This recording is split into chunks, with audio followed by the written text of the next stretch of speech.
I'm really curious when you talk about having kind of that leader or that boss inside of the group or with the group as you kind of go through that assessment, the psych safety assessment.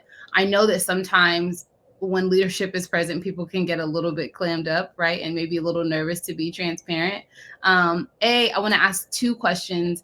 One, how do you create an environment where people feel comfortable or feel safe to give honest feedback? And then two, what are some surprising things that you've seen come out of those assessments? Things that maybe you weren't necessarily expecting going into them. Those are excellent questions. The first one, I think it's a misconception that we can create the feeling of psychological safety. It's really, it can only be created by yourself. Psychological safety is not something that a leader can say, here, I'm going to give this to you. However, they can practice certain things and, emit certain behaviors and ways of showing up that can certainly help produce stuff that builds trust, which is different than psychological safety, right? When we trust someone, we're trusting another person. When we feel psychologically safe, it's something that we collectively feel as a team, right? Surprising things that I have seen come out of these. I have seen leaders attempt to fix things. I've seen bosses attempt to fix things in conversations where someone will be saying something. And actually, let me go back.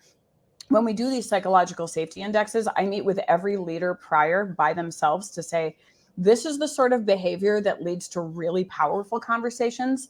And this is the sort of thing that can be really problematic. So there aren't any surprises. And I ask them, because they've all taken our workshop, when these things come up for you, give yourself a minute, think about how you want to respond.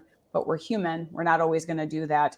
Probably one of the most surprising things, though, that I have ever witnessed was someone admitting, it was a senior leader and senior manager, and they admitted in this debrief that they actually almost didn't come because they thought that they would do more harm than good. And I think that was a way to really open up the conversation. And my job at that point is to dig into what sort of things were you worried about coming up if you did come. And they said, well, I thought no one would talk. And I was worried that, no one would be able to be completely honest, even though we go in, we set up a working agreement.